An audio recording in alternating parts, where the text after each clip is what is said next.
손혜원이 이런 트윗 썼어요. 종편을 보고 이제 말 한마디까지 다 잡아서 고소를 해버리겠다. 종편에 그 야권 의원들이 휘둘리는 걸 보다 못해서 본인이 나서서 이제 다 잡아내서 고소를 해버리겠다고 트윗에 쓰셨고, 이게 사실은 우리가 민원연과 하고자 했던 종편 떼치 프로그램과 맥이 닿잖아요. 그래서 민원연과 손혜원 의원이 의기투합을 했어요. 그래서 오늘 원래 손혜원 의원이 나오기로 했거든요. 근데 보좌관이 일정을 잘못 알려서 오늘 딴 데 갔어요. 그래서 이 사안을 대신 정청래 의원이 하나도 안 바쁜 정청래 의원이 대신 이 사안을 커버하고 본인 얘기도 하고 하는 것으로 해서 민원연과 정청래 의원을 같이 모시겠습니다. 여러분 안녕하십니까. 이 시대의 참 손혜원 정청래입니다. 안녕하세요. 저는 민원연의 김원경 사무처장입니다. 일단 손혜원 의원이 나오셔서 말씀하셔야 되는 상황이었는데 이게 어떻게 하다가 이렇게 의기투합이 된 건지 잠깐 설명해 주세요. 원래 지금 손혜원 의원이 하루하루 정치 일정을 하는 것은 제가 8년 전에 했던 것과 지금 똑같은 과정을 밟고 있습니다. 8년 전에 저도 18대 총선 때 조선일보 문화일보 사건으로 재판을 했었죠. 제가 고소고발을 해서. 그래서 제가 국회의원은 떨어졌는데 떨어지고 나서 재판을 해서 제가 4,700만 원 받았어요. 문화일보에 허위 제보를 한 당시 한나라당 구의원에게 2천만 원 손해배상을 받고 문화일보한테는 2,700만 원을 제가 받았죠. 깎아달라고 하는 것을 한 푼도 안 깎아줬어요. 그래서 4,700만 원 이렇게 제가 받고, 그래서 언론사와 고소고발 투쟁을 승리로 이끈 이런 전설의 정청래입니다. 아, 이 얘기 하라니까 뭐 다른 얘기하고 그래서 진짜 미쳐. 제 대신 그 얘기 안 하면 제가 하려고 그랬어요. 제 대신 국회의원이, 두 분 조용히 하세요. 제 대신 국회의원이 된 손혜원이니까 당연히 저의 전설적인 이런 영웅적인 투쟁을 알고 나서 아 나도 정청래처럼 해야 되겠다 하고 생각한 거예요. 종편에서 손혜원 의원에 대해서 어떤 사실과 다른 공격들이 있었나요? 그 팟빵에 있는 팟파이스 그 저기 댓글들을 제가 열심히 보거든요. 호시탐탐 보는데 거기에 요 글이 올라오면서 네. 링크를 걸려서 올라오면서 이제 민원연이 이거 좀 도와주세요 이런 식으로 이제 그 팟파이스 보시는 팬들이 손혜원 의원은 민원연의 종편 떼치 프로젝트를 몰랐어요. 네, 그때 네. 당시만 해도. 제가 우리가 보겠다. 보고 싶다. 어차피 우리가 해야 될 일이잖아요. 아이템 자체가. 그래서 저희가 꼼꼼하게 보겠다라고 했고, 그 댓글을 단 이후에 이제 그 보좌관하고 이제 통화가 돼가지고요. 네. 저희가 이제 저희 나름대로 원래 하던 일이니까 잘 해서 한번 문제가 있는지 살펴보겠다라고 말씀을 드렸고, 실제로 저희가 모니터를 해보니까 문제가 있었어요. 근데 왜 아무도 저런 일이 있었던 그 앞일을 얘기를 안 해요? 그게 PPT에 들어있어요. 아, 그래요? 보여주세요. 네. 예. 자, 손혜원 의원이 크리에이티브 30억 원이 코리아. 투입된 국가 브랜드 크리에이티브 코리아에 대한 표절 의혹을 제기하셨어요. 근데 이것을 가지고 언론이 어떻게 했냐. 표절 의혹 자체에 대해서는 이야기하지 않아요. 그건 나 몰라라. 예, 하고 문제 제기를 한 손 의원에 대해서 흠집 내기를 하고 인신공격을 한 어떻게? 거죠. 가장 먼저 중앙일보가 보도를 했어요. 이 보도 이후에 손혜원 의원이 그 글을 쓰신 거거든요. 아하. 근데 이제 중앙일보 보도에서 백기기 공세 손혜원에서 만든 이불 상표 6년 전 패소했습니다. 그 나라에서 만든 그 브랜드가 이거 네, 표절이다라고 주장하니까 네. 거꾸로 니네 회사가 만든 그거 표절 아니어서 패소한 거 아니야 이렇게 나온 거. 그렇죠. 그러면서 이제 손혜원 의원은 본인이 그 표절로 패소를 당한 사람이기 때문에 자격이 없다는 식의 논리를 구축하기 위해서 오케이. 이렇게 기사가 나온 거죠. 그런데, 잘 보세요. 이부자리하고 동짐침장 굉장히 비슷해 보이죠.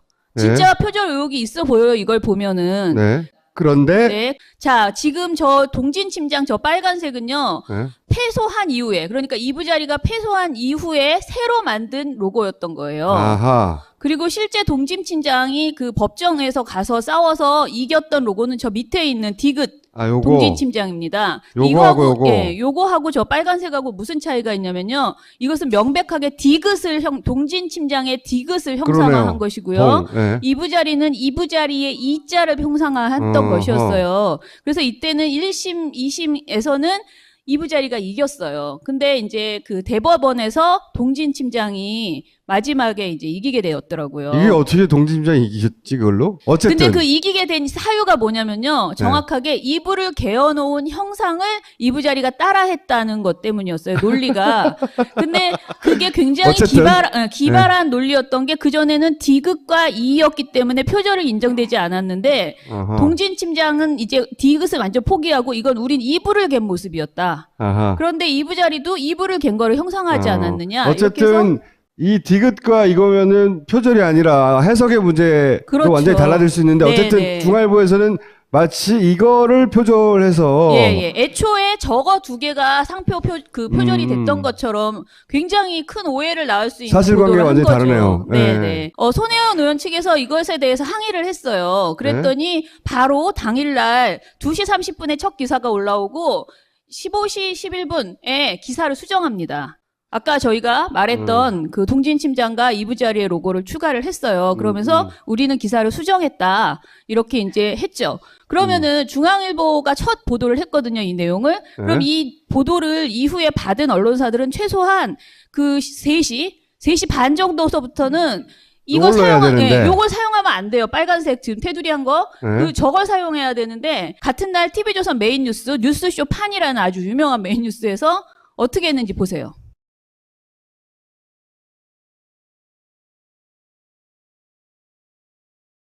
국가 브랜드 표절 논란을 제기한 더불어민주당 손혜원 의원도 로고 표절 소송에 휘말려 패소했던 것으로 드러났습니다.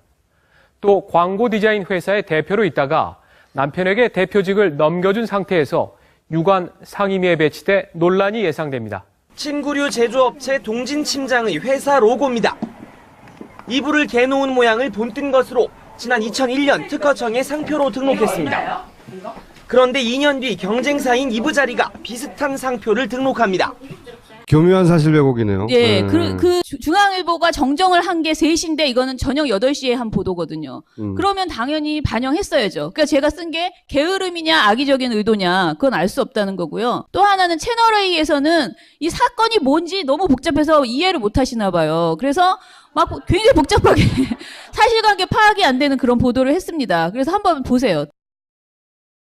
이슈가 된 건데요. 이 위에 게 이부자리 이 로고가요. 손혜원 의원이 2002년에 만들었던 로고입니다. 이 이부자리의 이에요. 이부를 말아놓은 것 같은 이런 모양을 그려놨는데요. 2010년 이 동진침장이라는 곳에서 비슷한 로고가 등장을 했습니다. 이 동진침장 역시 이불 브랜드인데 디귿을 형상화했다라고 알려져 있습니다. 워낙 모양이 비슷하다 보니까요. 서로 상표권을 가지고 소송을 붙었는데 대법원에서는 이부자리의 상표권 등록이 무효라고 판결을 내렸습니다. 횡설수설합니다. 내용 파악은 정확하게 못한 채 일단 까야 되니까 까다가 자, 다음 장 사실관계- 보면요. 네. 제가 내린 결론은 아니죠. 악의적인 말장난이 있어요. 손 의원에 대해서 부정적인 이미지를 더 씌우기 위해서 갑자기 난데없이 절도 불륜 얘기를 합니다. 보세요.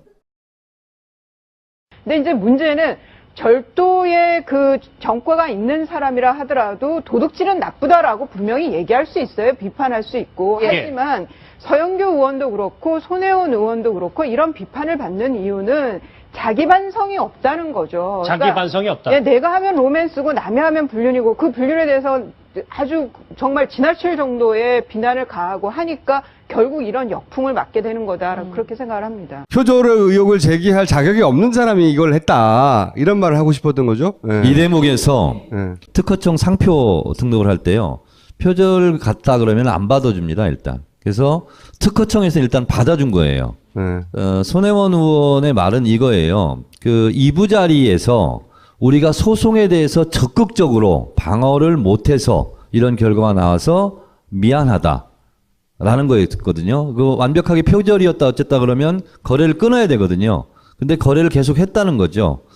이제 그런 부분. 그 다음에 또 있어요. 또 있어요? 예. 자, 문재인 퀴즈를 조심해라라는 내용으로 또 비판을 합니다. 그래서 초선 의원들이 이제 자신의 존재감을 각인시키기 위해서 무리한 주장을 하고 있다라는 평가를 합니다. 그래서 초선 의원들에 대해서 이제 뭐 비난하는 보세요.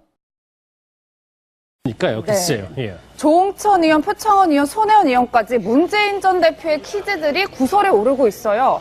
한 방 터트려야겠다 이런 마음 때문일까요? 그럴 겁니다. 제가 볼 때 뭐 손혜원 의원이 표절론을 주장했던 크리에이티브 코리아, 손혜원 의원이 지금 표절의 대상으로 오른 이부자리라든가 비슷비슷해요. 그 사안이 비슷비슷한데 지금 문제가 된 세 분 다 문재인 대표께서 정말 공을 들여서 모셔온 분들이고, 그렇죠. 그동안 여러 가지로 활약을 많이 했었는데 잇따라 지금 실수를 범하고 있습니다. 제가 볼 때는 좀 검증의 문제라기보다는 특히 이 세 분의 경우는 문재인 대표가 자신에 대해서 특별히 공을 들여서 그렇죠. 모셔왔던 어떤 자만심이 있을 수 있고, 특히 초선 의원들이 갖고 있는 두 가지 문제점이 하나는 공명심입니다. 예. 내가 국회의원 됐으니까 나도 뭐 한 건 해야지. 예. 이런 공명심. 또 하나는 초선이기 때문에 갖고 있는 과욕. 예. 이것이 좀 절제를 한다든가 좀 자숙을 하지 않을 경우 늘 발생할 수 있는 일이기 때문에 저로서는 꼭 자질 검증이 제대로 안 됐다는 문제라기보다는 본인들이 갖고 있는 그런 초선으로서의 그런 자만심, 과욕이 좀 넘친 일이다. 이렇게 해석이 됩니다. 패널로서 무조건 비판해야 된다는 그런 자만과 공명심이 너무 뛰어나구만. 종편만 봤으면 네. 자기도 자격이 없는 여자가 막 까불었구만. 이게 그렇죠. 다 결국은 문재인 책임이야. 이렇게 네. 연결하고 싶어서 한 거거든요. 네. 그걸 한 거네요, 말하자면. 그래서 제가 네. 결론을 내렸습니다. 이제 다음 장 보시면, 자, 메시지에 대응할 자신이 없으면 메신저를 공격하라라는 말이 있어요. 100% 손의원을 공격하는 걸로 이제 포인트를 맞춘 거죠. 그래서 손의원은 의혹을 제기할 자격이 없다. 라고 주장하고, 그러니 의혹의 진위 여부도 따질 필요가 없다. 그리고 이제 어쨌든 문재인 퀴즈의 행동들이 문제다. 이게 이제 처음으로 열받은 계기군요. 네. 이 일 때문에 이제 화가 나신 거고, 사실은 이렇게까지 한 거는 모르신 것 같아요. 근데 저희가 이제 모니터를 해서 발표를 했어요. 발표하고 나니까 전화 오셨어요. 전화 한번 와가지고 보좌관이 어떻게 대응하실 거냐. 그래서 저희는 늘상 하던 대로 저희 모니터 하면 무조건 심의 넣거든요. 그중에 심각한 거는. 그래서 아까 본 TV조선 뉴스쇼 판이랑 명백한 것들, 너무 심각했던 것들은 심의를 지금 넣은 상태입니다. 다른 의원들도 당한 게 많아요. 손혜원 의원들은 이건 국회의원 한 지도 얼마 안 되잖아요. 오랜 시절 당해왔던 사람들이 있어요. 나야, 나. 일일이 잡아서 다 제대로 반격을 해야 하죠, 사실은. 아니 실제로 소송을 많이 해요. 이해찬 총리도 했었고 김의원 의원도 했었고, 근데 하다가 꼭 끝까지 결론을 보지 않고 중간에 접는 사람들이 많아요. 저도 문화일보, 조선일보 재판하는데 1년 6개월 걸렸습니다. 시간이 오래 걸리는 것도 있고 당에서도 야 그거 적당히 그만해라. 해라. 언론하고 그리고 잡지 언론사에서는 말라고. 또 네. 막 압력이 오고. 사실 언론을 대응하는 것과 언론을 홍보하는 것을 한 사람이 한다는 게 사실은 굉장히 모순된 일이에요. 그렇죠. 예. 근데 이제 홍보를 해야 되잖아요. 그러니까 대응하는 데 있어서 주춤하게 되는 좋은 거죠. 관계를 맺어야 되니까 평상시에. 네, 예. 사실은 손혜원 의원이 지금 더민주 홍보위원장이잖아요. 홍보위원장이면 상시적으로 언론을 또 만나고 상대해야 되는 그런 보통 일이 아니에요. 직책이 네. 있거든요. 근데 또 언론을 또 고소를 해. 고소한 그 기자하고 또 밥을 먹어야 돼. 앉아가지고 같이. 그거 되게 힘든 일이에요. 진짜. 힘든 일이죠. 예. 그런데 하시겠답니까? 제가 하라고 그랬어요. 힘든 일을 좀 해봐야 된다. 그래야 아니, 큰다. 저는 그래서 손 의원이 한 건이라도 제대로 문제 제기를 해서 그것이 진행되는 걸 보고 다른 의원들도 나도 네. 부당한 일이 있으면 참지 말아야 되겠다. 네. 민원연과 함께 이런 일을 해야지. 네. 라고 하는 대표 사례가 첫 사례가 됐으면 좋겠어요. 그러게 말입니다. 알겠습니다. 오늘 감사합니다. 네, 감사합니다. 네. 똥은 싸고 다니냐? 미치도록 싸고 싶다. 빅동의 추억. 미궁 장사랑! 구렁이 똥 이뻤다. 장이 살아야 내 몸이 산다. 혈중 콜레스테롤 개선과 배변 활동에 도움을 주는 건강기능식품 빅동의 추억. 미궁 장사랑. 지금 딴지마켓에서 만나실 수 있습니다. 그래서 4,700만 원 이렇게 제가 받고, 그래서 언론사와 고소고발 투쟁을 승리로 이끈 이런 전설의 정청래입니다. 아, 이 얘기 하라니까 뭐 다른 얘기 하고 있어. 그래서 진짜 미쳐. 제 대신 그 얘기 안 하면 제가 하려고 그랬어요. 제 대신 국회의원이, 두 분 조용히 하세요. 제 대신 국회의원이 된 손혜원이니까 당연히 저의 전설적인 이런 영웅적인 투쟁을 알고 나서, 아, 나도 정청래처럼 해야 되겠다 하고 생각한 거예요. 종편에서 손혜원 의원에 대해서 어떤 사실과 다른 공격들이 있었나요? 그 팟빵에 있는 팟파이스 댓글들을 제가 열심히 보거든요. 호시탐탐 보는데 거기에 요 글이 올라오면서 네. 링크를 걸려서 올라오면서 이제 민원연이 이거 좀 도와주세요 이런 식으로 이제 그 팟파이스 보시는 팬들이 손혜원 의원은 민원연의 종편 대치 프로젝트를 몰랐어요. 그때 당시만 해도. 제가 우리가 보겠다. 보고 싶다. 어차피 우리가 해야 돼. 여러분 안녕하십니까. 이 시대의 참 손혜원 정청래입니다. 안녕하세요. 저는 민원연의 김원경 사무처장입니다. 일단 손혜원 의원이 나오셔서 말씀하셔야 되는 상황이었는데 이게 어떻게 하다가 이렇게 의기투합이 된 건지 잠깐 설명해 주세요. 원래 지금 손혜원 의원이 하루하루 정치 일정을 하는 것은 제가 8년 전에 했던 것과 지금 똑같은 과정을 밟고 있습니다. 8년 전에 저도 18대 총선 때 조선일보, 문화일보 사건으로 재판을 했었죠. 제가 고소고발을 해서. 그래서 제가 국회의원은 떨어졌는데 떨어지고 나서 재판을 해서 제가 4,700만 원 받았어요. 문화일보에 허위 제보를 한 당시 한나라당 구의원에게 2천만 원 손해배상을 받고 문화일보한테는 2,700만 원을 제가 받았죠. 깎아달라고 하는 것을 한 푼도 안 깎아줬어요. 그러니까 네. 거꾸로 니네 회사가 만든 거 그거 표절 아니어서 패소한 거 아니야 이렇게 나온 그렇죠. 거. 그러면서 이제 손혜원 의원은 본인이 그 표절로 패소를 당한 사람이기 때문에 자격이 없다는 식의 논리를 구축하기 위해서 오케이. 이렇게 기사가 나온 거죠. 그런데, 잘 보세요. 이부자리하고 동짐침장 굉장히 비슷해 보이죠. 진짜 표절 의혹이 있어 보여요. 이걸 보면은. 네. 그런데 네. 자, 지금 저 동진침장 저 빨간색은요. 네. 패소한 이후에, 그러니까 이부자리가 패소한 이후에 새로 만든 로고였던 거예요. 아하. 그리고 실제 동진침장이 그 법정에서 가서 싸워서 이겼던 로고는 저 밑에 있는 디귿 요거. 동진침장입니다. 요거하고 요거. 예, 요거하고 저 빨간색하고 무슨 차이가 있냐면요. 이것은 명백하게 디귿을 동진침장의 디귿을 형상화한 그러네요. 것이고요. 네. 이부자리는 이부자리의 이자를 형상화했던 것이었어요. 그래서 이때는 1심, 2심에서는 이부자리가 이겼어요. 근데 이제 그 대법원에서 동진침장이 마지막에 이제 이기게 되었더라고요. 손혜원 의원이 이런 트윗 썼어요. 종편을 보고 이제 말 한마디까지 다 잡아서 고소를 해버리겠다. 종편의 그 야권 의원들이 휘둘리는 걸 보다 못해서 본인이 나서서 이제 다 잡아내서 고소를 해버리겠다고 트윗에 쓰셨고, 이게 사실은 우리가 민원연과 하고자 했던 종편 떼치 프로그램과 맥이 닿잖아요. 그래서 민원연과 손혜원 의원이 의기투합을 했어요. 그래서 오늘 원래 손혜원 의원이 나오기로 했거든요. 근데 보좌관이 일정을 잘못 알려서 오늘 딴 데 갔어요. 그래서 이 사안을 대신 정청래 의원이 하나도 안 바쁜 정청래 의원이 대신 이 사안을 커버하고 본인 얘기도 하고 하는 것으로 해서 민원연과 정청래 의원을 같이 모시겠습니다.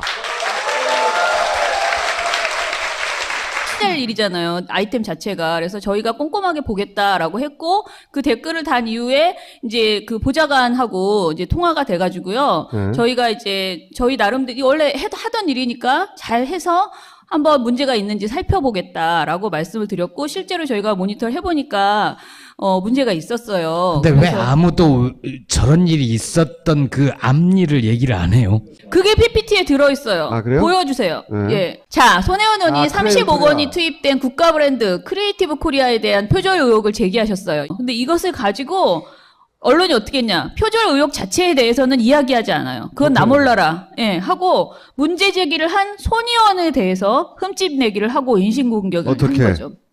가장 먼저 중앙일보가 보도를 했어요. 이 보도 이후에 손혜원 의원이 그 글을 쓰신 거거든요. 아하. 근데 이제 중앙일보 보도에서 백기기 공세 손혜원에서 만든 이불 상표 6년 전 패소했습니다. 나라에서 만든 그 브랜드가 이거 네네. 표절이다라고 주장한